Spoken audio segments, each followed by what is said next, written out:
good evening po mga brothers and sisters. So ngayon po ay tayo nandito po ngayon sa Chatok. Ano ba to? Chatok Landayan? Chatok. So ngayon ay napaka-espesyal na araw dahil nga ay mayroong biglaang nag-imbita. Kaya tayo nandito ngayon. Dapat mga ganitong oras, ano ba? Almost ano na? Yun. 10 na. So mga ganitong oras dapat pauwi na kami pero may biglang tumawag.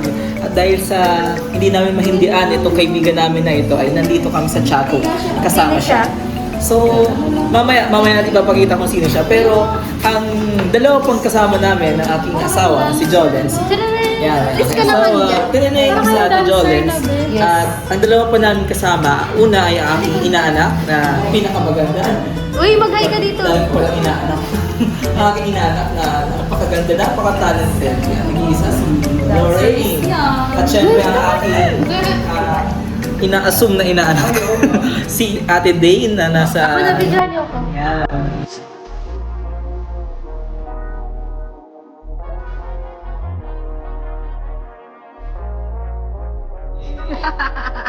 Siyempre, isang espesyal na taong kasama namin sa gabing ito ay mamaya namin ipapakita kasi nga siya ay busy pa sa kanyang pag-o-order ng na aming pagsasaluhan sa gabing ito. So, ayan guys, so trivia tayo for tonight. So, alam nyo ba kung bakit ganitong oras kami nagkita? Tingin ko, I guess, isa lang yun.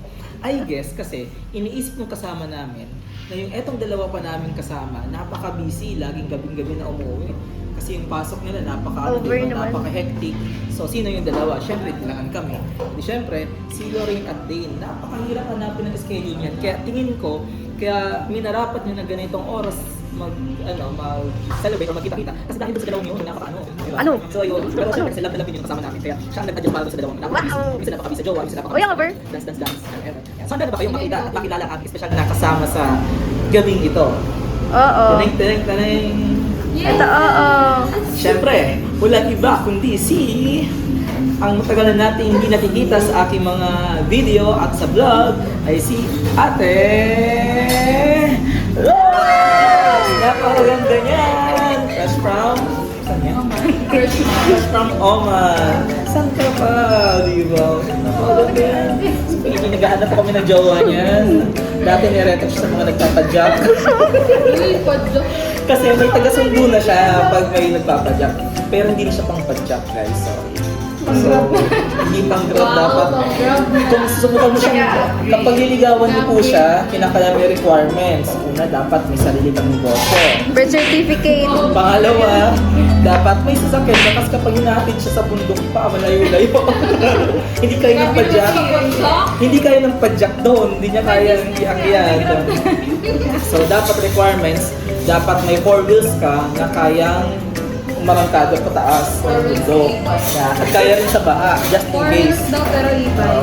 Hindi kaya ng e-bike yun. 4 wheels na sasakyan. So, yan. So, nakita niyo, ang ganda na, ang ganda. Close up na siya. Ayan, napakaganda ni Ate Rox. Available. Sa mga sumayang kay Ate Rox.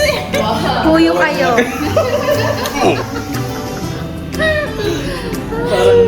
Parang may naalala tuloy ako.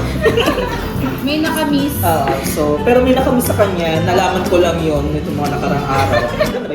Ay, hindi pa sino ba ito? Pwede sabihin. Secret ko yun. Siya nang pangalan magsabi. Siya nang pangalan magsabi ko ng mismo si Rox. Kung magkakaroon siya, lakas ng loob na masabi yun sa kanya. Pakita na kayo. Kasi ang ganitong ganda. Sayang. Nagpakita na kayo. Then, Rox, Ate Rox, kanino ka palang wala kapagpakita sa nung simula nung umuwi ka? At kailan ka umuwi? Ano daw eh? Interview pala. Napasubo siya. Friday ako umuwi. So guys, Friday daw siya umuwi. Sino unang mga nakita sa'yo bukod sa pamilya mo? Si Vanessa at si Joshua. Yung lover. So, syempre ano siya ang guide ng siya ang guide ng dalawang yun. So siya so what else? Sino pa mga nakita sa'yo? Kay Kinabukasan na. Kinabukasan kasi nagkaroon siya ng big event. So, pwede sabihin. Huwag na. Kasi meron siyang sa Atros kasi medyo maganda yung loob sa kanya. Kasi may coffee din nito. May pagkakapareho kaming hilig. So, minsan yung tumulong sa sa iba na nangangailangan. Katulad yung nagbibideo. Wow! So, Wow! yung pagtulong ba, yung gano'n. So, Ano Ate Rox, simula nung nawala ka, nung pumunta sa sa Oman, ano yung mga na-miss mo na ginagawa mo dito nung nandun ka? Siguro yung narinig ka, sayang ng video. Haba na ba? Galingan mo, be. Ano, wala kasing ano doon, wala. Ay, merong mga, nag-church ako, pero yung youth doon, active sila, pero wala kasing Filipino na active na youth. Ah. So, mga ibang lahi yung nandun. So, yun yung na-miss ko talaga. Mga activity sa simbahan. So, ang hirap makipag-usap ano? Sa mga ano? English Yeah. naman, pero barok English. Okay. So, at least na ano Sample. niya. Oo. Ayoko. Na-handle ni Ate Rox. Baka ako nandun ako sa bahay. Hindi na lumabas. Hindi, pero ayun na, yun yung wala kasing... So, ikwento mo naman, at sinakakatawang marinig, ay, para talagang nag-interview. Nakakatawang marinig na si Ate Rox nag-serve din doon, kumbaga nadala niya pa rin yung lagi niya dito ginagawa doon sa ibang bansa, which is yung mag-serve doon sa parish na yun. Kwentan mo naman kami doon sa parish na yon, kasi parang balita ko, iba daw yung parang tradition style doon, di ba? Kasi di ba nakaka-chat kita nung lately lang na nababanggit mo na iba yung ganito doon, iba yung Christmas. Oo, iba yung ano nila parang tawag dito. Yung Christmas may simbang gabi pero mostly yun nga mga Filipino community kasi yung gumagawa ng simbang gabi. Tapos yun ang pinakaiba yung mahal na araw, hindi kagaya dito sa atin na sineselebrate yung buong liturgy na Holy Week, o yung buong Holy Week. Doon parang Friday lang tas ano lang Easter na agad after.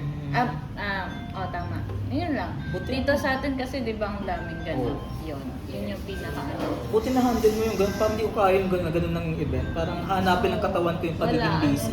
Ano lang, kakanta lang kapag may serve ng Friday. Kasi yung Sunday doon ay Friday. So marami ka naman ng friend na doon na sa church. Sa choir. Sa choir. Yun ang choir. Kaya choir. Kasi for your information guys, napakagaling kumanta niya. Sample. Mala angel na song tuloy na boses. Diba? Kanina habang nagsasalita si Ate Rox, na-intimidate ako sa kanya kasi kuminis lalo yung mukha niya. Makinis na mukha na ito. Mas lalo siyang kuminis. Tapos, tumabi pa siya sa akin. Diyos ko po, tingnan mo naman sa akin. Parang meron siyang sariling Ring light. Ang masaklap doon guys, tumabi siya sa akin. Ano yung tsura ko? Haggard na haggard. Galing na si Brenda. Napakaganda, napakakinis. Ayan. So ngayon naman, punta naman natin si Ate Dane. Ako na taga-video. Ate Dane, ano? Kamusta na dahil ikaw ay malapit ng graduate? Di ba? Ano ba? Ano iniisip mo? Oh, so siya ay third year college na. Bakit sa akin nakatapat-tapat mo na sa kanya? Oo, third year college na siya. So, Ito talaga oo. Kamusta naman ang iyong ang iyong Lang, sobrang lapit. journey bilang, di ba? Bilang mass comm student. Journey of the process. Wala, okay lang. Ganyan mo talaga yan. Tama po talaga. Journey it has been. So guys, for your information, ito si Ate Dane, napakatalino rin. Parang si Ate Lorraine. Wow! Matalino. Candidate for ano yan, for Loud de Laude. Sa Uy, ano tawag yan? Uy, kung hindi pa kamo ano naman. Sige. Pag talaga Basta hindi matalino siya. Hindi, baka mo sa atin para Para maintindihan nyo kung bakit hindi na natin siya nakasama si Ate Dane sa mga vlog. Kasi nga, hindi na natin siya masyado nakasama dahil masyado siya nag-focus sa study. Dahil nga, napaka-hectic ang schedule at siya candidate for something higher than. Mag-aski ako. At syempre, ano yun siya, meron din siya special someone, hindi natin sa pagkakailaya. So, okay lang yun. Illegal ka naman sa mama mo, di ba? Nakatingin, no? Hindi kasi. Marami na ka. So, Kaya nga po. marami magaling sumayaw. Pero hindi gano'n. Ano yun may factor yun. Hindi natin makakuha ang ng bata kapag basta ka lang turo. Pag walang concern, alam mo yun, alam mo yung sinasabi ko. Yeah, Oo. we know. Alam mo yun Guys, ako. nasa video lang, naka-vlog kasi. Hindi. Pag walang video. Trust me. Yeah. Naka-video lang Matay siya. mo ng char. Hindi, promise.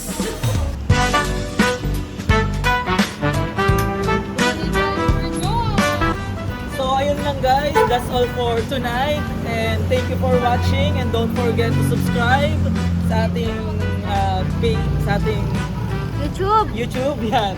So, Bye-bye. see you and bye-bye!